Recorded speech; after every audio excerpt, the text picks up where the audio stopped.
ఈ పాజిటివ్ కేసుల సంఖ్య పెరుగుతూ ఉంది.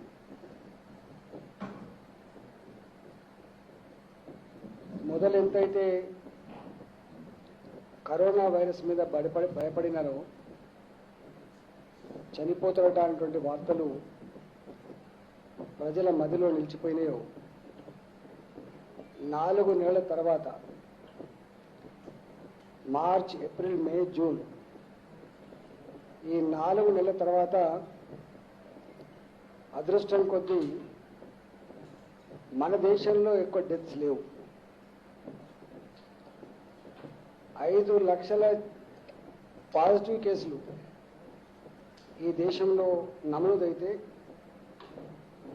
దాంట్లో మన దగ్గర మరణాల శాతం కేవలం దేశంలో 3% మాత్రమే. అదేవిధంగా మన రాష్ట్రానికి వస్తే డెత్ రేట్ కేవలం 1.7% మాత్రమే. దేశవ్యాప్తంగా ఈ 4 నెలల కాలంలో 16,475 మంది చనిపోతే మన రాష్ట్రంలో మాత్రం 247 మంది చనిపోయింది.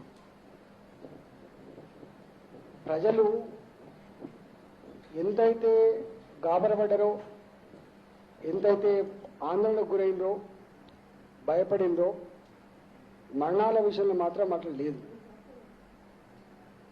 గ్రామీణ ప్రాంతాలలో భారత ప్రభుత్వం ఇచ్చినటువంటి లాక్డౌన్ కార్యక్రమాన్ని రాష్ట్ర ముఖ్యమంత్రిగా ఈ రాష్ట్ర ప్రజానీకానికి కేసీఆర్ గారి పిలుపైతే ఇచ్చిండ్రో, దాంట్లో భాగంగా పకడ్బందీ లాక్డౌన్ కార్యక్రమాన్ని చేసుకున్నారు. మొదట్లో బయట నుంచి వచ్చిన దాంట్లో కొంతమంది చనిపోవచ్చు, కానీ గ్రామీణ ప్రాంతాలు ఎక్కడ చనిపోలే. గ్రామాలలో మాత్రం కరోనా వ్యాప్తి విషయంలో, కరోనా మరణాల విషయంలో ప్రజలకు ఒక స్పష్టమైన క్లారిటీ వచ్చింది. పెద్ద భయం పల్లెలలో లేదు. వాళ్ళ రోజువారీ కార్యక్రమాలన్నీ కూడా బ్రహ్మాండంగా కొనసాగుతూ ఉన్నాయి.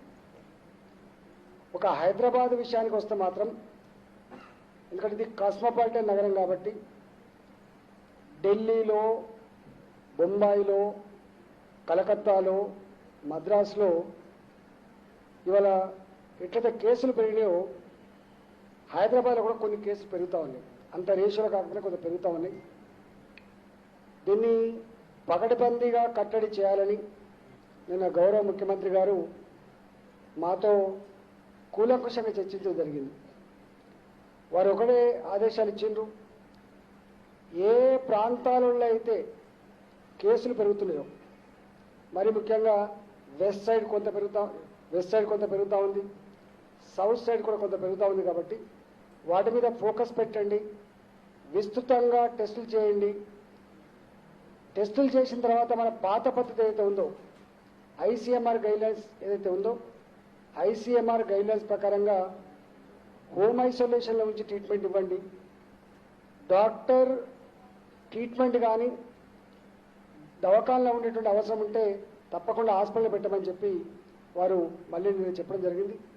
దాంట్లో భాగంగానే ఇవాళ హైదరాబాద్లో మొన్న మేము టెస్ట్ల కోసం స్పెషల్ సెంటర్స్ పెట్టి ఏ స్వాబ్ అయితే కలెక్షన్ చేసుకున్నామో, మొన్న ఎక్కువ మొత్తంలో వచ్చిన తర్వాత ఒక 2 days గ్యాప్ ఇచ్చుకొని అది క్లియర్ చేసుకున్నాం. ఇవాళ మా దగ్గర స్వాబ్ కలెక్షన్స్ కేవలం 2,800 మాత్రమే మా దగ్గర నిల్వ ఉన్నాయి. కాబట్టి మళ్ళీ రేపటి నుంచి విస్తృతంగా పెద్ద మొత్తంలో ఈ స్వాబ్ కలెక్షన్ చేసుకొని టెస్టులు చేసుకొని ప్రజలకు భయం లేకుండా, ప్రజలకు అవసరమైన మేరకి ట్రీట్మెంట్ ఇచ్చేటువంటి ప్రక్రియ కొనసాగించాలని చెప్పి గౌరవ ముఖ్యమంత్రి గారు అయితే మాకు సూచన చేసిందో దాని ప్రకారంగా మేము రేపటి నుంచి చేయబోతా ఉన్నాం. అదేవిధంగా హైదరాబాద్లో ఎక్కడెక్కడైతే కొంత పాజిటివ్ కేసులు పెరిగినాయో అక్కడక్కడ జిహెచ్ఎంసీతో కలిసి హెల్త్ డిపార్ట్మెంట్, అదేవిధంగా మొత్తం మళ్ళీ పాత పద్ధతిలో ముఖ్యమంత్రి గారు కొంత సీరియస్ తీసుకొని కంటైన్మెంట్ జోన్లను ఏర్పాటు చేసుకోండి, కొంత పగడబందీ మూవ్మెంట్స్ని ఆఫ్ చేయమని చెప్పిందో తప్పకుండా అట్లాంటిది కూడా చేయడానికి నిర్ణయం తీసుకోవడం జరిగింది. అది కూడా పకడ్బందీగా అమలు చేస్తాం. గౌరవ ముఖ్యమంత్రి గారు నిన్న ప్రపంచవ్యాప్తంగా జరిగిన పరిణామాల మీద, దేశవ్యాప్తంగా జరిగినటువంటి ఈ పరిణామాల మీద చర్చించుకొని మన రాష్ట్రంలో ఉన్న ప్రజలు, మరి ముఖ్యంగా హైదరాబాద్ ఉన్న ప్రజలు కొంత భయపడుతున్నట్టుగా ఉంది. అవసరమైతే మొదట్లో ఏదైతే మాట్లాడినారో బతికుంటే బలసాకు తినవచ్చు, కానీ మనం దీన్ని మాత్రం కట్టడి చేయాలని చెప్పి అయితే పిలిపించిందో, అవసరమైతే హైదరాబాద్లో లాక్డౌన్ కూడా పెట్టుకుందాం అనేటువంటి మాట కూడా వాళ్ళు చెప్పడం జరిగింది. ఒకవేళ లాక్డౌన్ పెట్టాలంటే మునుపట్లాగా ఉండేటువంటి ఆస్కారం ఉంటుంది కాబట్టి మళ్ళీ నేషనల్ ఫ్లైట్స్ అన్ని మొదలైనవి, రైళ్ళని మొదలైనవి, ఇతర రాష్ట్రాల నుంచి మూవ్మెంట్ అంతా కూడా ఉంది కాబట్టి ఈ విషయంలో కొంత క్లారిటీ రావాల్సి ఉంది. కాబట్టి అవసరమైతే క్యాబినెట్ సమావేశాన్ని ఒక 4-5 రోజులలో క్యాబినెట్ సమావేశాన్ని ఏర్పాటు చేసుకొని ఈ హైదరాబాద్ మీద పూర్తి స్థాయిలో మనం చర్చించుకొని నిర్ణయం తీసుకుందామని చెప్పి కూడా వారు చెప్పడం జరిగింది. ఎందుకంటే హెల్త్ డిపార్ట్మెంట్ ఇక్కడ జరుగుతున్నటువంటి కేసుల మీద కానీ టెస్టుల మీద కానీ సవివరంగా చెప్పినప్పుడు వారు ఆ విషయం చెప్పినారు. నేను ఒకటే, ఈ మధ్యకాలంలో అక్కడక్కడ గవర్నమెంట్ హాస్పిటళ్లలో పట్టించుకుంటలేరని రకరకాల ప్రచారం ఏదైనా సోషల్ మీడియాలో మేము ఎంత ఉదాహరణగా అంటే, కరోనా పేషెంట్స్ 90% మంది పేషెంట్స్ కాదు, వాళ్ళు మామూలు సిమ్టమ్స్ తోటే ఉండేది బిగినింగ్లో. కాబట్టి వాళ్ళకు ఇంటర్నెట్ సౌకర్యం కానీ సెల్ ఫోన్ సౌకర్యం కానీ ఉంటే కొంత వాళ్ళ కుటుంబ సభ్యులతో మాట్లాడుకునే అవకాశం ఉంటుంది. కాబట్టి వేరే పేషెంట్ లాగా కుటుంబ సభ్యులు వాళ్ళతో ఉండే ఆస్కారం లేదు కాబట్టి, వాళ్ళతో కనెక్టివిటీ పోతుంది కాబట్టి, వాళ్ళు బెంగటిల్లేటువంటి ఆస్కారం ఉంటుంది కాబట్టి అలాంటి పేషెంట్ కాకపోయినప్పటికీ కూడా వాళ్ళకు ఇంటర్నెట్ సౌకర్యం కల్పించి, ఫోన్ సౌకర్యం కల్పించి వాళ్ళకు బ్రహ్మాండంగా అన్ని రకాలు చూసినాం. కానీ అక్కడక్కడ కొద్దిమంది సోషల్ మీడియాలో దాన్ని మిస్యూజ్ చేసే ప్రయత్నం చేసినారు. కొన్ని వేల మందికి ట్రీట్మెంట్ ఇచ్చి వాళ్ళు బ్రహ్మాండంగా ఇంటికి పోయి వాళ్ళు రిపోర్ట్స్ ఇస్తూ ఉంటే, ఇక్కడ మాత్రం అక్కడక్కడ నాకు ఆక్సిజన్ అందలేదని కొంతమంది, నాకు డాక్టర్ చూడలేని కొంతమంది, నాకు వెంటిలేటర్ పెట్టలేని కొంతమంది, ఇదంతా కూడా తప్పు. ఇవాళ నిన్న కూడా చెస్ట్ హాస్పిటల్లో మీ పేపర్ని రాసింది, మా డాక్టర్ గారు చెప్పినారు, అనేక హాస్పిటల్ తిరిగిన తర్వాత మా దగ్గరికి వచ్చిండ్రు. ఎన్ని హాస్పిటల్ తిరిగినా మా దగ్గర బెడ్ ఉన్నా లేకపోయినా మా విధి, మేము రిజెక్ట్ చేయకూడదు. ప్రైవేట్ హాస్పిటల్ రిజెక్ట్ చేస్తే కానీ గవర్నమెంట్ హాస్పిటల్ రిజెక్ట్ చేయకూడదు. అర్ధరాత్రి పూట వచ్చినప్పుడు కూడా తీసుకొని ఆయన 24 hours ఆక్సిజన్ మీద పెట్టాం. దీంట్లో ముఖ్యంగా వెంటిలేటర్ కంటే కూడా ఆక్సిజనే ఇంపార్టెంట్ కాబట్టి మేము ఆక్సిజన్ పెట్టుకొని వారికి ట్రీట్మెంట్ ఇస్తే, వారికి ఏ డిసీజ్తో చనిపోయిందో వాళ్ళు అనౌన్స్ చేయడం జరిగింది. దాని మొత్తం సోషల్ మీడియాలో అదే హాస్పిటల్లో, చెస్ట్ హాస్పిటల్లో విక్టోరియా అనేటువంటి మా హెడ్ నర్స్ చనిపోయింది. అంటే వాళ్ళ ప్రాణాలకు పనంగా పెట్టి అంత కమిట్మెంట్తో పనిచేస్తున్నటువంటి హాస్పిటల్ స్టాఫ్ మీద ఇట్లాంటి సోషల్ మీడియాలో పెట్టడం, దాన్ని మీడియా క్యారీ చేయడం అనేటువంటిది ఇది తగదని చెప్పి నేను మనవి చేస్తాను. మా దగ్గర మీకు తెలుసు, డిపార్ట్మెంట్ పరంగా మా హెల్త్ డిపార్ట్మెంట్లో 258 మందికి పాజిటివ్ వచ్చింది. తెలంగాణలో 258 మందికి పాజిటివ్ వచ్చింది. దాంట్లో ఒక హెడ్ నర్స్ మాత్రమే చెస్ట్ హాస్పిటల్ చనిపోయింది, మిగతా ఎవరు కూడా చనిపోలేదు. చివరికి మా డిప్యూటీ సెక్రటరీ, మా స్పెషల్ సిఎస్ గారి ఆఫీస్లో 11 మందికి ఒకటే ఆఫీస్లో పాజిటివ్ వస్తే, అలా డిప్యూటీ సెక్రటరీ అరుణ్ కుమార్ గారు కూడా ఉన్నారు. ఆయన కూడా గాంధీ హాస్పిటల్లో ఉండి ఆయనకు కొంత ఏజ్ ఎక్కువ ఉన్నప్పటికీ కూడా, కోమార్బిడిటీ కండిషన్ ఉన్నప్పటికీ కూడా ఆయన క్యూర్ అయి బయటకు వచ్చింది. అంటే 258 మందిలో ఒకే ఒకరు విక్టోరియా హెడ్ నర్స్ చనిపోవడం జరిగింది. అందరూ క్యూర్ అయి బయటకు వచ్చింది. అదేవిధంగా హెల్త్ డిపార్ట్మెంట్ కాకుండా ప్రైవేట్లో పనిచేసే వాళ్ళకు కూడా 37 మందికి సోకింది, వాళ్ళు కూడా బయటకు వచ్చింది. అదేవిధంగా పోలీసు వాళ్ళకు కూడా 184 మందికి ఈ వైరస్ సోకితే, దాదాపు ఒకరిద్దరు కోమార్బిడిటీ కండిషన్ చనిపోయినట్టుగా మీరు కూడా రిపోర్ట్ చేసినారు. వాళ్ళందరూ కూడా బయటకు వచ్చి వాళ్ళు బ్రహ్మాండంగా ఇవాళ ప్రజలకు ఒక సందేశం ఇచ్చిండ్రు, భయపడకండి అని చెప్పి. ప్రెస్కు కూడా మీకు అనేక వందల మందికి సెక్రటరీ సాక్షిగా మీకు టెస్ట్ చేస్తే అనేక మందికి పాజిటివిటీ వస్తే, దాంట్లో ఒకే ఒకరు చనిపోయిన ఒకే ఒకరి విషయంలో కూడా మీకు చూసింది. కాబట్టి ఎక్కడ కూడా వందల సంఖ్యలో డిపార్ట్మెంట్లో పనిచేసేటువంటి వాళ్ళకు కూడా వచ్చినా కూడా వాళ్ళంతా నయమైపోతూ ఉంటే, ఎక్కడో వాళ్ళకి అంతకుముందే రకరకాల హెల్త్ సమస్యలు ఉన్న వాళ్ళు, లేదా రకరకాల పద్ధతిలో అది ముదిరిపోయిన వాళ్ళు ఎవరైనా ఉంటే, ఇక్కడ ఒక్కటి చనిపోతే ఈ వేల మందిని కాపాడింది పక్కకు పోయి ఒక్కరు చనిపోయిందని హైలైట్ చేసి ఇలా ప్రభుత్వ హాస్పిటల్ పనిచేసే సిబ్బంది యొక్క ఆత్మస్థైర్యాన్ని దెబ్బతీయద్దని చెప్పి విజ్ఞప్తి చేస్తాను. ప్రజలకు కూడా నా విజ్ఞప్తి ఏంటంటే ఈవెన్ సిమ్టమ్స్ లేకపోయినప్పటికీ కూడా ప్రైవేట్ ల్యాబ్లలో పోయి లైన్లు కట్టి మాకు స్వాబ్ కలెక్షన్ చేయండి, మాకు టెస్ట్ చేయమని చెప్పే పద్ధతి మంచిది కాదు. మళ్ళీ అప్పీల్ చేస్తా ఉన్నాం. ప్రజల ప్రాణాలు కాపాడే విషయంలో, ప్రజలకు వైద్యాన్ని అందించే విషయంలో తెలంగాణ ప్రభుత్వ కమిట్మెంట్ని, గౌరవ ముఖ్యమంత్రి గారి కన్సర్న్ని ఎవరు క్వశ్చన్ చేయలేరు. ఏది మంచిదో, ఏది చెడ్డదో, ఏది అవసరమో, ఏది అవసరం లేదో తర్కించుకొని చర్చించుకొని పనిచేస్తాం తప్ప దానికంటే భిన్నంగా పనిచేయము. ఇవాళ వారు చెప్పినారు అవసరమైతే టెస్టులు పెంచమని, వందల సంఖ్యలో వేల సంఖ్యలో టెస్ట్ చేయమని చెప్పినారు. తప్పకుండా చేస్తాం. ప్రజలకు మేము అష్యూరెన్స్ ఇస్తా ఉన్నాం. గ్రామీణ ప్రాంతాల్లో ఈ వైరస్ ఎక్కువ లేదు, స్ప్రెడ్ ఎక్కువ లేదు. ఓన్లీ పట్టణంలో హైదరాబాద్లో మాత్రమే ఉంది. ఆ హైదరాబాద్లో ఉన్న వాళ్ళకు కూడా ముఖ్యమంత్రి గారు విస్తృతంగా టెస్టులు చేయండి, విస్తృతంగా వాళ్ళకు సిమ్టమ్స్ లేని వాళ్ళకు హోమ్ క్వారంటైన్ చేయండి, సిమ్టమ్స్ ఉన్న వాళ్ళకు ఇలా హాస్పిటల్ పెట్టమని చెప్పినారు. వారు ఇంకొక మాట కూడా మాకు పర్మిషన్ ఇచ్చినారు. మొత్తం గతంలో 17,081 బెడ్లు 17,081 బెడ్లు ఏవైతే మేము ఐడెంటిఫై చేసుకున్నామో వాటినన్నిటి కూడా విస్తృతంగా యూజ్ చేయమని చెప్పినారు. దాంట్లో 3,500 బెడ్లు ఇప్పటికే ఆక్సిజన్ లైన్లు సమకూర్చుకున్నాం. మిగతా 6,500 బెడ్లకు ఆక్సిజన్ లైన్లు వేస్తా ఉన్నారు. మొత్తంగా ఈ 17,081 బెడ్లలో 10,000 బెడ్లకు ఈ మొత్తం కరోనా వైరస్ లో ఈ పేషెంట్లకు కావాల్సింది ఆక్సిజనే కాబట్టి 10,000 బెడ్లకు ఇవాళ ఆక్సిజన్ ని గత ఒక 4-5 రోజుల్లో పూర్తి స్థాయిలో సమకూర్చబోతున్నామని చెప్పి మనం చేస్తా ఉన్నాం. అదేవిధంగా వెంటిలేటర్స్ కూడా మొన్న ఒక 500 వచ్చినాయి, అంతకుముందు 500 ఉన్నాయి. 1000 వెంటిలేటర్లు తయారుగా ఉన్నాయి. వెంటిలేటర్లు ఎక్కువ అవసరం పడతలేవు. మొత్తం ఈ ఎపిసోడ్లో ఇవాళ మా దగ్గర గాంధీ హాస్పిటల్లో వెంటిలేటర్ల మీద ఉన్న పేషెంట్ల సంఖ్య కేవలం 10 మంది మాత్రమే. కాబట్టి వెంటిలేటర్ల కంటే కూడా ఆక్సిజన్ ఎక్కువ అవసరం ఉంది కాబట్టి 10,000 బెడ్లకు తక్కువ పెడతా ఉన్నాం. మిగతా అన్ని కూడా మామూలు ఐసోలేషన్ బెడ్స్ ఉంటాయి. ఇవాళ అన్ని ప్రైవేట్ మెడికల్ కాలేజెస్ ఏదైతే మేము హ్యాండ్ ఓవర్ చేసుకున్నామో, ప్రభుత్వపరమైన మెడికల్ కాలేజ్ ఆల్రెడీ ఇప్పటికీ నడుస్తా ఉంది కాబట్టి వాటిల్లో ఇచ్చి మేము ట్రీట్మెంట్ చేస్తాం. ఎక్కడ బెడ్ల షార్టేజ్ లేదు. దయచేసి ఇవాళ ప్రభుత్వం ఎక్కడెక్కడైతే స్వాబ్ కలెక్షన్ సెంటర్స్ పెడతా ఉందో అక్కడ స్వాబ్ కలెక్షన్ దగ్గరికి వచ్చి మీరు ఇవ్వండి. మేము రిపోర్ట్ వచ్చిన తర్వాత మీరు మమ్మల్ని అప్రోచ్ కాండి. తప్పకుండా మీకు పూర్తి స్థాయిలో వైద్యాన్ని అందిస్తామని చెప్పి ఈ సందర్భంగా తెలియజేస్తా ఉన్నా. ప్రజలు ఎక్కడ కూడా ఈ బాధ్యత లేని వ్యక్తులు పెట్టే సోషల్ మీడియా వార్తలు కానీ, బాధ్యత లేని వ్యక్తులు రాసిన రాతలు కానీ నమ్మద్దు. ప్రజల పట్ల, ప్రజల ఆరోగ్యం పట్ల ప్రభుత్వం యొక్క కమిట్మెంట్ దాన్ని శంకించాల్సి అక్కర్లేదు. తప్పకుండా అవసరమైతే ఎన్ని వందల కోట్ల రూపాయలను ఖర్చు పెట్టి ప్రజలను కాపాడుకునే ప్రయత్నం చేస్తామని చెప్పి ఈ సందర్భంగా విజ్ఞప్తి చేస్తున్నాం. ఆక్సిజన్ లైన్స్ ఇప్పటికే 3,500 బెడ్లకు పూర్తయింది. 3,500 బెడ్స్ కి ఆక్సిజన్ సప్లై పూర్తయింది. ఇంకొక 6,500 బెడ్లకి ఆక్సిజన్ లైన్ వేస్తా ఉన్నారు. ఇంకొక వారం రోజుల లోపల ఈ మొత్తం 10,000 బెడ్లు ఆక్సిజన్ సప్లై అందుబాటులోకి వస్తుంది. సార్ అభి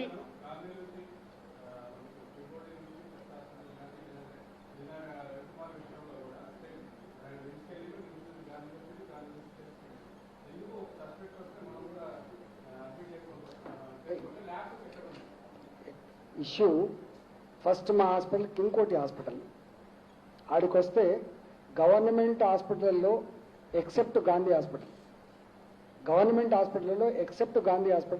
అన్ని హాస్పిటల్లో పేషెంట్ రాగానే ఫస్ట్ ట్రీట్మెంట్ ఇస్తాం. ఆయనకు పాజిటివా నెగిటివా చూడం మేము. ఆయనకి ఏ సమస్య ఉందో ఆ సమస్య మీద మేము ట్రీట్మెంట్ ఇస్తా ఉన్నాం. ఎక్కడైనా అక్కడొక్కడో ఒక్కొక్క కేసు జరిగినప్పుడు వెంటనే దాన్ని సర్దుకొని మళ్ళీ దాన్ని ప్రాపర్ ఛానల్ చేస్తా ఉన్నాం తప్ప ఎక్కడ కూడా గవర్నమెంట్ ఈవెన్ గ్రామీణ ప్రాంతాలు కావచ్చు, పట్టణ ప్రాంతాలు కావచ్చు, హైదరాబాద్ కావచ్చు, పేషెంట్ రాగానే మొట్టమొదటిగా డాక్టర్ చూడాల్సిందే, ఆయన ట్రీట్మెంట్ ఇవ్వాల్సిందే. తర్వాతనే టెస్ట్ చేయాలి. టెస్ట్ తర్వాత ఆయనకు పాజిటివ్ వస్తే ఏం చేయాలి, నెగిటివ్ వస్తే ఏం చేయాలో అది చేసుకుంటాం.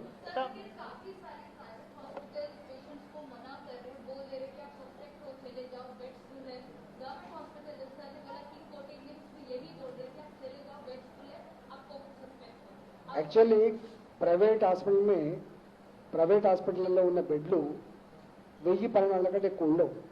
ఎందుకంటే వాళ్ళకు 500 బెడ్ల హాస్పిటల్ ఉంటే 50 బెడ్లు 60 బెడ్లు చేసుకునేది తప్ప, ఒక 1000 పడకల ఆసుపత్రి ఉంటే ఒక 200 బెడ్లు చేసుకుని తప్ప వాళ్ళు మొత్తానికి మొత్తం హాస్పిటల్ని కోవిడ్ హాస్పిటల్ లేదు. తెలంగాణ ప్రభుత్వం ఇలా గాంధీ హాస్పిటల్ కావచ్చు, చెస్ట్ హాస్పిటల్ కావచ్చు, తర్వాత మీ కింగ్కోటి హాస్పిటల్ కావచ్చు, టిమ్స్ హాస్పిటల్ కావచ్చు, ఇవన్నీ 100% కోవిడ్ హాస్పిటల్స్గా ఉన్నాయి. మా దగ్గర బెడ్లకు ఎక్కడ కొదవలేదు, ఆక్సిజన్కి ఎక్కువ కొదవలేదు, మా దగ్గర మందులకు ఎక్కడ కొదవలేదు. దయచేసి ఏదో గవర్నమెంట్ హాస్పిటల్ పోతే అయిద్దని చెప్పి వాటి ప్రచారం చేయని వాళ్ళ మాటలు నమ్మిపోతాను తప్ప ఎక్కడ కూడా ప్రైవేట్లో వాళ్ళు అంతకంటే ఎక్కువ ఇచ్చే స్తోమత ఉండదు. అవసరమైతే గవర్నమెంట్ ఇంకైనా మార్చుకునే ప్రయత్నం చేస్తుంది, ఇంకైనా బెడ్లను పెంచుకునే స్థాయి ఉంటుంది, శక్తి ఉంటుంది తప్ప ప్రైవేట్ హాస్పిటల్కు బెడ్లను పెంచుకునే స్థాయి శక్తి ఉండదు. దాన్ని అర్థం చేసుకోమని చెప్పి కోరుతున్నాను. सर मिनिस्टर सर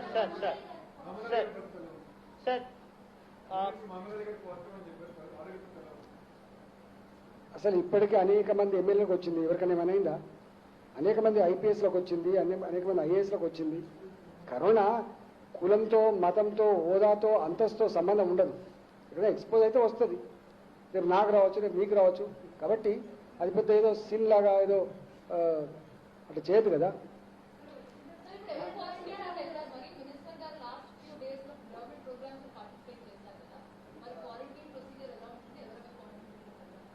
అవన్నీ మేము కేర్ తీసుకుంటున్నాము. ఎవరెవరికైతే అనుమానం ఉందో వాళ్ళు టెస్ట్ చేస్తున్నాము. వాళ్ళకు ఒకవేళ సిమ్టమ్స్ లేకపోతే హోమ్ క్వారంటైన్ ఉంటారు, సిమ్టమ్స్ ఉంటే హాస్పిటల్లో ఉంటాం. ఇవాళ ఇంతకుముందు ముత్తిరెడ్డి ఆదిరెడ్డి ఉన్నాడు, ఆయనకు సిమ్టమ్స్ కొంచెం ఉండే హాస్పిటల్లో ఉన్నాడు. మా గోవర్ధన్ గారు ఉన్నారు, ఆయనకు సిమ్టమ్స్ లేవు, ఇంటికాడ ఉన్నారు. మా దిగాల గణేష్ ఆయన సిమ్టమ్స్ లేవు, ఇంటికానే ఉన్నాడు. అట్లా ఇప్పుడు ఒకరికొకరు రూల్, ఒకరికొక న్యాయం లేదు, ఎవరికైనా ఒకటే న్యాయం ఉన్నది. మా సీఎం గారు కొంచెం మాట్లాడతారు.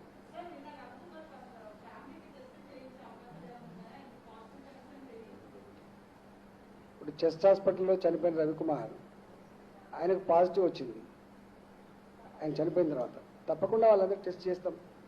గతంలో ఎట్లయితే ట్రేసింగ్ ఉందో ఆ ట్రేసింగ్ ప్రోగ్రామ్ ఉంది ఇప్పటికీ.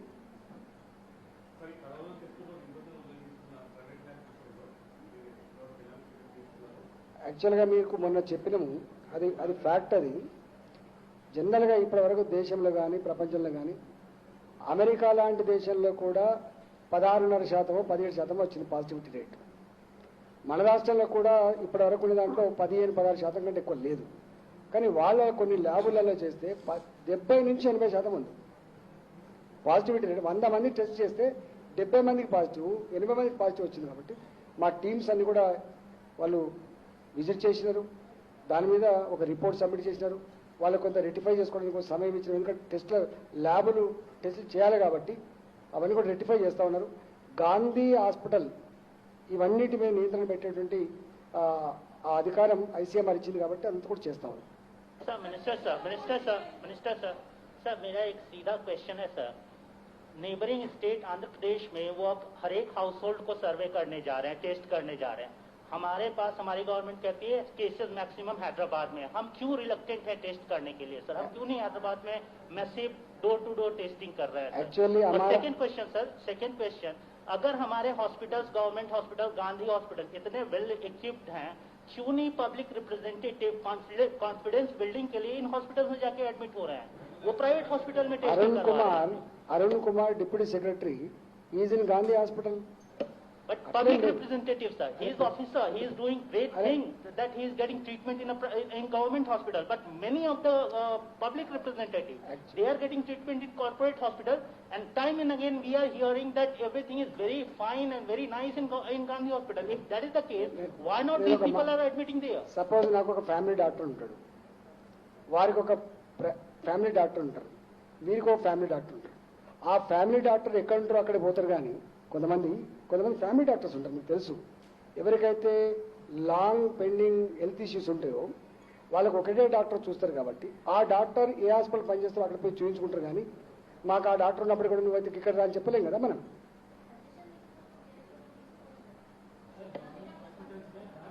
सर टेस्टिंग के बारे में बताएं सर, हैदराबाद में हम टेस्टिंग के लिए क्यों रिलैक्स? पहले हमारा सीएस साहब थोड़ा बोलेंगे, बाद में 10,666 ఓవరాల్ గా ఉండేది టోటల్ జిహెచ్ఎంసి. యాక్టివ్ 7,250. ఇక్కడ ఒక రెండు విషయాలు మళ్ళీ చెప్పదలుచుకున్నాం. ప్రభుత్వపరమైన హాస్పిటళ్లలో ఏ పేషెంట్ వచ్చినా ఎప్పుడు వచ్చినా తీసుకొని ట్రీట్మెంట్ ఇచ్చే ఫెసిలిటీ ఉంది. నెంబర్ 1. నెంబర్ 2, వాళ్ళకు ఒకవేళ మా డాక్టర్లు ఈయనకైనా కోవిడ్ పాజిటివ్ ఉన్నట్టుగా అనుమానపడితే వాళ్ళే స్వాబ్ కలెక్షన్ చేసి మాకు పంపిస్తారు. టెస్ట్ చేస్తాం. మా పాత పద్ధతిలో వాళ్ళకు home isolation or treatment. Number 2. Number 3, మేము ఇప్పుడు ముఖ్యమంత్రి గారు మాకు ఒక 4700 మంది డాక్టర్లకి నర్సింగ్ స్టాఫ్కి పర్మిషన్ ఇచ్చిండు. రిక్రూట్మెంట్ కూడా అయిపోయింది. వాళ్ళందరూ కూడా డిప్లాయ్ చేసినాం మేము. గాంధీలో, ఉస్మానియాలో, అదేవిధంగా టిమ్స్లో ఈ 4700 మంది స్టాఫ్ని యుద్ధ ప్రాతిపదికన రిక్రూట్ చేసుకొని రేపటి నుంచి మేము డిప్లాయ్ చేస్తా ఉన్నాం. అంతేకాకుండా ఒక 150 అంబులెన్స్ని మాకున్న ఈ 108, 104, 102 వెహికల్సే కాకుండా 150 అంబులెన్స్ వెహికల్ని కూడా ఎక్స్ట్రా తీసుకొని పెట్టుకున్నాం. ఎందుకు అంటే ఎక్కడైనా పేషెంట్ గిట్లే ఇబ్బంది పడితే మేము తీసుకొచ్చుకోవడానికి. 3వది, ప్రైవేట్ హాస్పిటల్ కూడా మేము అప్పీల్ చేస్తూ ఉన్నాం. అనవసరంగా సిమ్టమ్స్ లేని వాళ్ళని జాయిన్ చేసుకోకండి, బెడ్లను ఎగ్జాస్ట్ చేయకండి. వాళ్ళకి పేయింగ్ కెపాసిటీ ఉండొచ్చు కాక, వాళ్ళు కొంత పైరు చేసుకోవచ్చు కాక, కానీ వాళ్ళకి ఇవ్వడం వల్ల అసలైన పేషెంట్కు అందదు. కాబట్టి వాళ్ళకు కూడా మేము విజ్ఞప్తి చేస్తున్నాం, ఎక్కడ కూడా మన రిసోర్సెస్ ఎగ్జాస్ట్ చేసుకోవద్దు. 4వది, లాస్ట్లీ, దీని డెత్ రేటు తక్కువ ఉందని తెలిసిన తర్వాత కూడా ఈ సోషల్ మీడియా వచ్చే వార్తలు కానీ జిమ్మేదారితనం లేని బాధ్యత లేని వ్యక్తులు పెట్టేటువంటి ఈ పోస్టుల మీద ఎక్కువ భయపడొద్దని చెప్పి విజ్ఞప్తి చేస్తున్నాం. ప్రభుత్వం ఎప్పటికప్పుడు బులెటిన్ రిలీజ్ చేస్తుంది. ప్రభుత్వం అవసరమైన కూడా ఎప్పటికప్పుడు మిమ్మల్ని ఎడ్యుకేట్ చేస్తుంది, మీకు సమాచారం ఇస్తుందని చెప్పి మనం చేస్తాం. ప్రభుత్వం ఇచ్చే సమాచారం మీద ఆధారపడి మీరు రియాక్ట్ కాదు తప్ప ఈ బాధ్యత లేని వాళ్ళు ఇచ్చే సమాచారం మీద డిపెండ్ కావద్దని కోరుతున్నాం. ఒక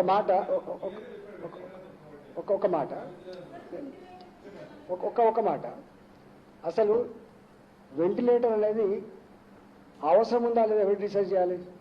డాక్టర్ డిసైడ్ చేస్తాడు. ఆయనకు హార్ట్కి వచ్చింది, ఆయన లంగ్స్ ఇన్ఫెక్ట్ కాలేదు, ఆయనకు హార్ట్ ప్రాబ్లంతో చనిపోయినట్టుగా డిక్లేర్ చేసిన వాళ్ళు.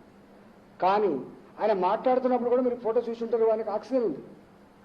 మీరు దాన్ని గమనిస్తలేదు. మీరు నా బాధ అనిపించే అంశం ఏంటంటే చెస్ట్ హాస్పిటల్లో గత 4 నెలలుగా కొన్ని 100 మందికి ట్రీట్మెంట్ ఇచ్చి బయటికి పంపించి వాళ్ళ దగ్గర ఒక నర్సు ఇలా ప్రాణాలకు తెగించి చనిపోతే గా డాక్టర్ల మీద గా స్టాఫ్ మీద మీరు ఇట్లాంటివి పెడితే ఎంత బాధ్యత చెప్పండి?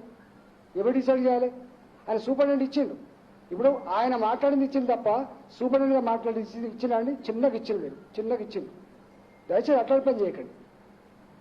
ఇప్పుడు మేము సెల్ ఫోన్ ఇచ్చింది వాళ్ళ అమ్మకో వాళ్ళ నాన్నకో ఆయన ఆరోగ్యం గురించి చెప్పుకోమని ఇచ్చినాం. కానీ ఆయన సెల్ ఫోన్ పట్టుకొని మొత్తం హాస్పిటల్ అంతా తిరిగి మొత్తం రికార్డ్ చేసి బయటికి పంపించి ఇదే అండి చేసే పద్ధతి. అట్లాంటి వల్ల నిజమైన పేషెంట్లకు ఇబ్బంది అవుతుంది, పనిచేసే వాళ్ళ గుండెలు గాయపడతాయి. అట్లాంటి పని చేయొద్దు.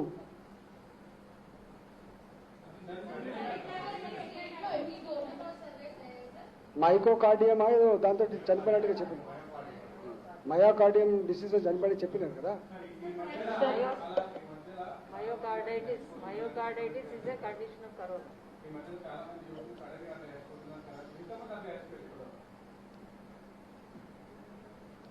దాంట్లో అట్లా విడివిడిగా మైకోకార్డియంతో ఎంతమంది చనిపోయిండ్రు, డయాలసిస్ పేషెంట్ ఎంతమంది చనిపోయిండ్రు, అదంతా మా దగ్గర లిస్ట్ ఉంది. పేర్లు బయట పెట్టద్దు కాబట్టి మీకు మేము కావాలంటే లిస్ట్ ఇస్తాం. మొత్తం కలిస్తేనే కదా 247 అన్నీ కలిస్తే.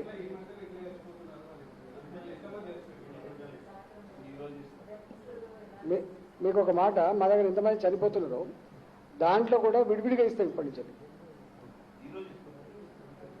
ఏ ఏజు ఏ ప్రాబ్లంతో చనిపోయి ఇస్తాం తప్పకుండా.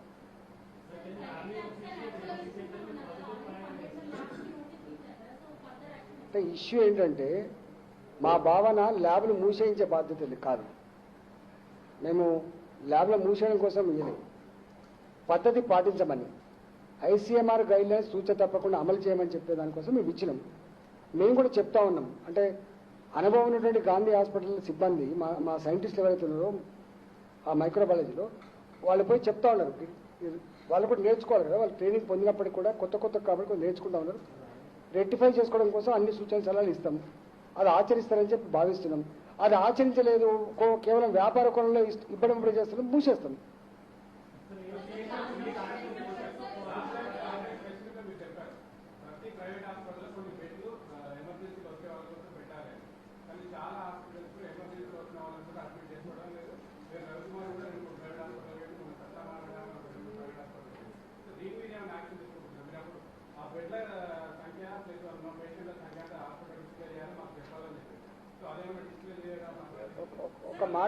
ఒక మాట నేను పదే మొత్తం గాంధీ హాస్పిటల్లో 2000 బెడ్లు ఉన్నాయండి. 2000 బెడ్స్ మా దగ్గర ఉన్నాయి. ఇప్పటికి మా దగ్గర ఉన్న గాంధీలో ఉన్న పేషెంట్ల సంఖ్య కేవలం 650-660 మంది ఉన్నారు. అంటే 1350 బెడ్లు ఖాళీనే ఉన్నాయి కదా.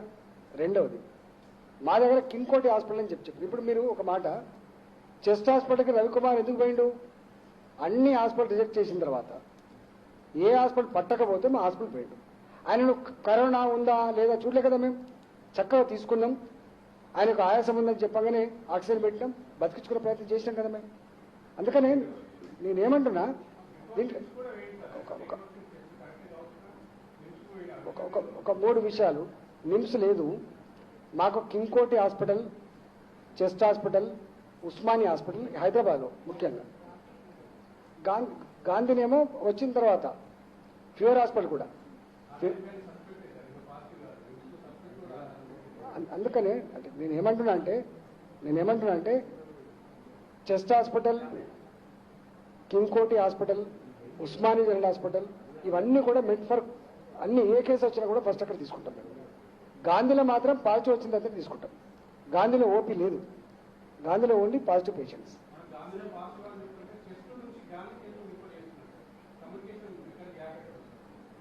చేస్తలేదు ఇక్కడ.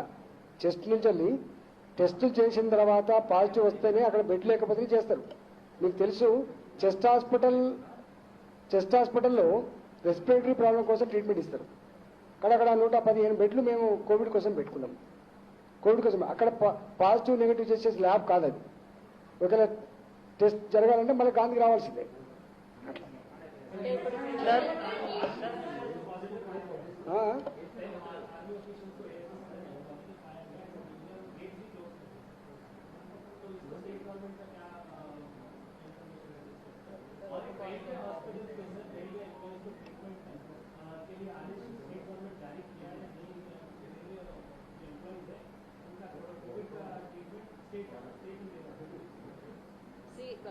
ఇప్పుడు కేసులు ఎక్కడైనా పెరుగుతున్నాయి కాబట్టి ఇప్పుడు పాజిటివ్ వచ్చిందా దాని గురించి పెద్ద చర్చ కన్నా కూడా హాస్పిటల్స్ మనం ఏ విధంగా మేనేజ్ చేస్తున్నాం, పాజిటివ్ వచ్చిన పేషెంట్స్ ని ఏ విధంగా మేనేజ్ చేస్తున్నాం అనే దాని మీద మన దేశంలో అన్ని రాష్ట్రాలను మన రాష్ట్రంలో కూడా దాని మీదనే ఉంది.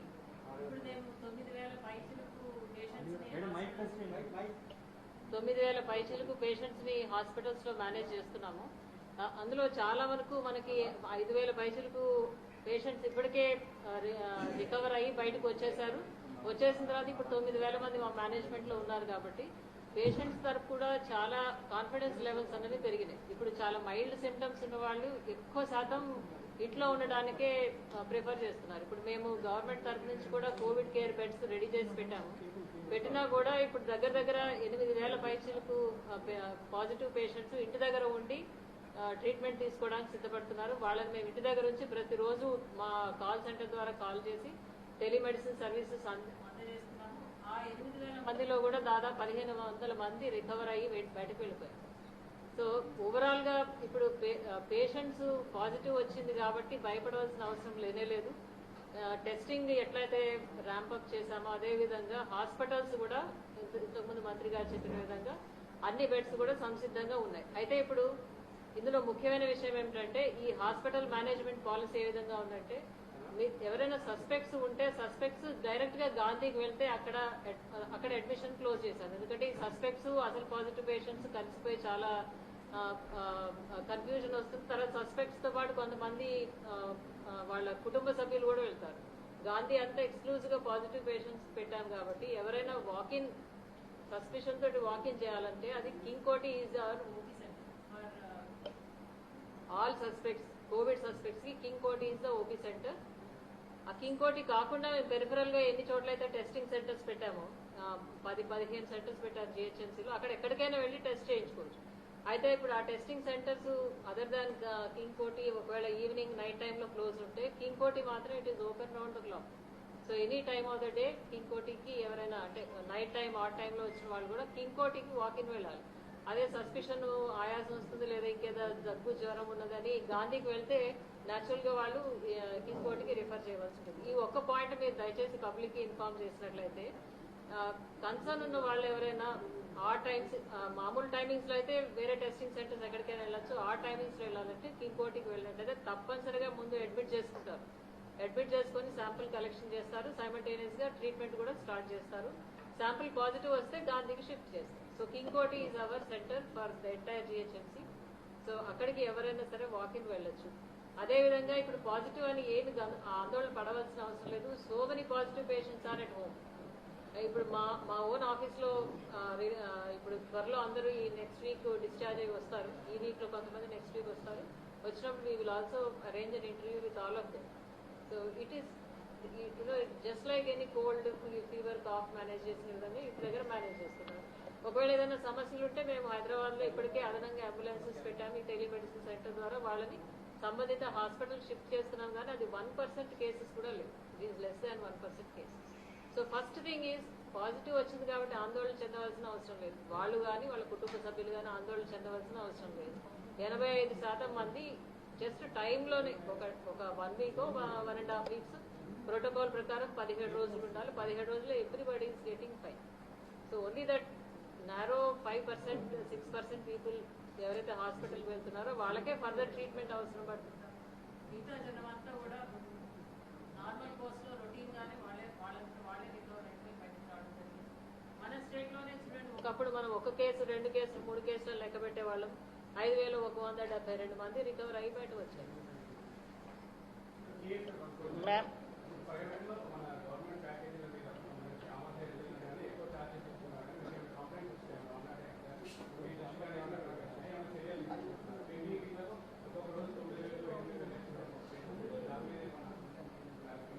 దాని మీద నేనే పిలిపించిన, మీకు తెలుసు. ప్రైవేట్ ల్యాబులతో మీటింగ్ పెట్టింది నేనే. ఉల్లంఘించొద్దని, సిస్టమేటిక్ చేయమని, పద్ధతులు పాటించమని వాళ్ళు ఒప్పుకొని పోయిండ్రు. అదేవిధంగా ప్రైవేట్ హాస్పిటల్తో కూడా మాట్లాడేది నేనే. వాళ్ళు చెప్పినాం క్లియర్గా ఇట్లా పాటించమని. మీ బాధ్యత కూడా ఉంది అని చెప్పినాం. ఇప్పుడున్న పరిస్థితులలో ఇది వ్యాపార కోణంగా చూడకండి, మీరు బాధ్యతగా భావించండి మీరు అని చెప్పినాం. వాళ్ళు కూడా తప్పకుండా అది పాటిస్తామని చెప్పిండ్రు. ఎక్కడైనా ఉంటే ఉండొచ్చు, మీరు చెప్పేది కూడా నిజం ఉండొచ్చు. కానీ వాళ్ళు ఏమంటున్నారు అంటే ఈ కరోనాకు తోడుగా అదర్ కోమార్బిడిటీ కండిషన్స్ ఎవరికైతే ఉంటాయో వాటికి తప్పకుండా మేము ఛార్జ్ చేయాల్సి వస్తుందని చెప్పి అంటున్నారు. దాంట్లో 3 వెసులుబాట్లు ఉన్నాయి. ఒకటి testing charges number 1, number 2 kits charges. Kit charge అంతకంటే 1000 రూపాయల కంటే ఎక్కువ ఉండవు. నంబర్ 3 ఏమన్నా రెమెడిసివల్ లాంటి కొంచెం కాస్ట్లీ ఇంజెక్షన్స్ ఇస్తే కూడా మేము సపరేట్ చేస్తామంటున్నారు. వీటితో పాటుగా ఇంతకుముందు చెప్పిన కోమార్బిడిటీ, ఈ 4టి వాళ్ళు అడిషనల్ ఛార్జ్ చేస్తున్నారు. అయినా మేము ఏమన్నామంటే కోవిడ్తో వచ్చే పేషెంట్లు మాత్రం దయచేసి మీరు గవర్నమెంట్ పద్ధతి పాటించమని పదే కోరినాం. వాళ్ళు కూడా కొంతమంది ప్రైవేట్ హాస్పిటళ్ళు కూడా వాళ్ళు కొత్త సెంటర్లు ఓపెన్ చేసుకొని హోమ్ క్వారంటైన్ కోసం కూడా వాళ్ళు ప్రయత్నం చేసుకుంటున్నారు. మాకు రిపోర్ట్స్ వచ్చినాయి. మీకు ఇదంతా ఒక మాట, మీ సాచరుడు రవి ఉన్నాడు, సాక్షి రవి కుటుంబం మొత్తం వచ్చిందా? ఎంత భయపడ్డాడు ఫస్ట్ అన్నాడు. ఇలా మొత్తం కోలుకుండా లేదా? ఇవన్నీ 100 ఎగ్జాంపుల్స్ ఎందుకు మీ కళ్ళ ముందునే కదా. మీ అందరు టెస్టులు చేయలేదా?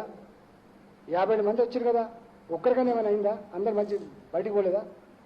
ఎందుకని మీ కళ్ళ ముందున్నది, మీరు అనుభవించింది. దాని మీద కూడా ఇంత కన్ఫ్యూజన్ చేయడం బాగాలేదు. అట్లా దయచేసి అర్థం చేసుకోండి. ప్రజల్ని భయానికి గురి చేయకండి. నేను ఒక్క మాట అంటున్నా, ఇవాళ ఇది ఏం సీజన్? వర్షాకాలం సీజన్. ఇది వర్షాకాలంలో సారీ కేసులు ఎట్లొస్తాయి మీకు తెలుసు, ఐఎల్ఐ కేసులు ఎట్లొస్తాయో మీకు తెలుసు, డెంగ్యూ జ్వరం ఎట్లొస్తాయో మీకు తెలుసు. ఒక గాంధీ హాస్పిటల్ మార్చిలో రోజు 27-28 మంది చనిపోతుండేది. ఒక ఉస్మానియా మార్చిలో చనిపోయేది. ఇవాళ మీరు దాన్ని ఎందుకు అనాలి చేస్తలేరు? మీరు దాన్ని ఎందుకు మీరు పరిణామం తీసుకుంటలేరు? మీరు ఇవాళ సారీ వచ్చిన దాంట్లో 70% వస్తున్నాయి పాజిటివ్ కేసు. ఒక్కటే ఏంటంటే మా ప్రజలకు మా విజ్ఞప్తి ఏంటంటే కొంత ఓల్డ్ ఏజ్ పీపుల్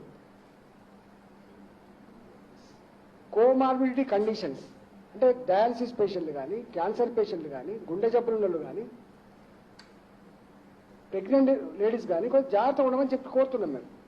వీళ్ళకి వస్తే కొద్దిగా ఇబ్బంది అవుతుంది మనం హిస్టరీ చూస్తే. వారితో పాటుగా ఎవరైనా ఏమైతే లేదని చెప్పి నెగ్లెక్ట్ చేసి ముదిరిన తర్వాత వస్తారు చూసిందా, అటాక్ అయిన తర్వాత వాళ్ళు కొంచెం బతకట్లేదు. ఇప్పుడు మీరు ఈ రవికుమార్ కేసు కూడా అదే. అంటే చివరికి వచ్చే వాళ్ళు కొంచెం కష్టమవుతుంది ఇర్రెస్పెక్ట్ ఆఫ్ ఏజ్.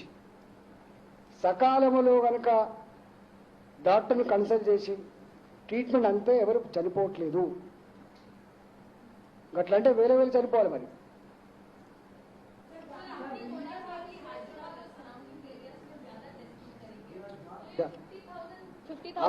नो, इससे पहले हम क्लैरिफाई किया था, हमारे सीएम साहब ने एक ही बात बताया 50,000 स्पेशल टेस्ट करो बोल के, मगर डे टू डे जो टेस्टिंग चलता है वो हमेशा चलता है. मतलब रैंडम सैंपल्स वो भी करेंगे, वो भी करने का है.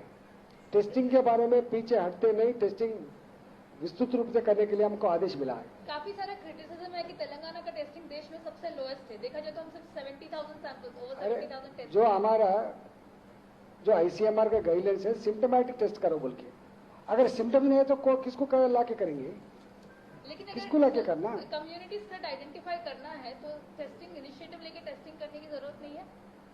इसीलिए हम विस्तृत रूप से 50,000 टेस्ट करने के लिए सीएम साहब ने आदेश किया है. वो हो रहा ना. इसके अलावा डे टू डे जो टेस्टिंग चलता है ना 4,000 5,000 वो भी करने का हमको आदेश है. सेंट्रल वो टीम हो तो रहा. फिलहाल सिटी में है, उनका क्या फीडबैक रह चुका है? हाँ? सेंट्रल टीम तो फिलहाल सिटी में है, उनका क्या अभी feedback बात है? बताते हैं ना, कल आए, आज देखने के बाद आपको रिपोर्ट देंगे. Sir, Minister sir.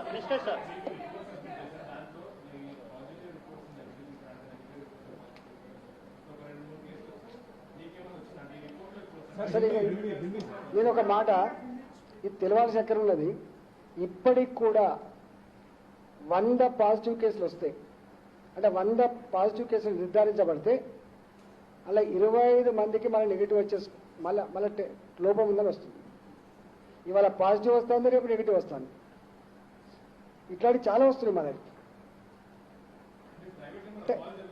అంటే అట్లా కాదు, అక్కడనే కాదు, మొత్తం ప్రపంచవ్యాప్తంగా కూడా దేశవ్యాప్తంగా కూడా ప్రైవేటా గవర్నమెంటా పక్కకు పెడితే టెస్టులలో మరి స్టాఫ్ కలెక్షన్లు ఏమన్నా అది ఉందా ఏమో తెలియదు, కానీ ఒక 20-25% పాజిటివిటీలో మళ్ళీ రిజల్ట్ మారే ఆస్కారం ఉన్నట్టుగా లెక్కలు చెప్తా ఉన్నారు.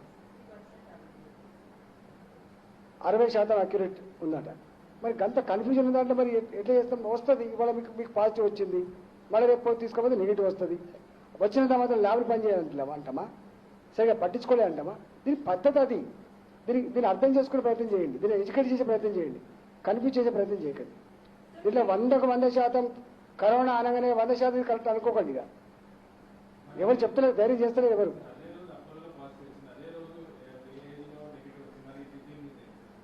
నేను ఇప్పుడు అదే అంటున్నాను కదా. ఇప్పుడు అది టెక్నికల్ ఇష్యూ అండి. ఇక్కడే కాదు, ఆర్టీపీసీఆర్ టెస్ట్ లో 60 to 65% ఈజ్ అక్యురసీ. అంతే కదా, 60 to 65 that is the maximum. So remaining is inaccurate. So that is the test that is available in the entire world. That is the only test available.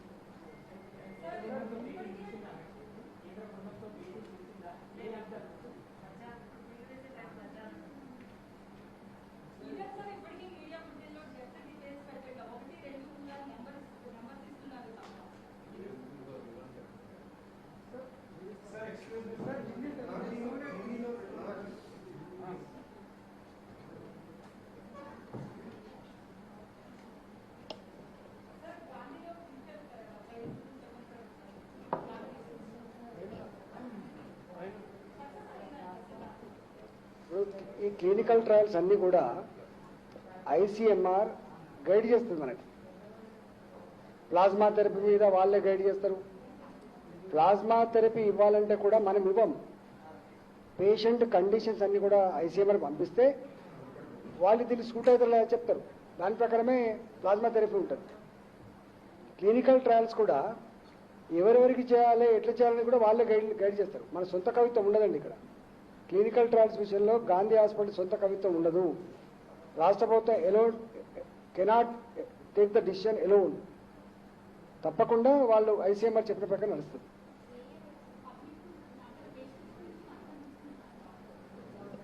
వాళ్ళ consult లేకుండా చేయరు. వాళ్ళ age, వాళ్ళ comorbidity conditions, వాళ్ళ health condition అన్ని చూసిన తర్వాత చేస్తారు.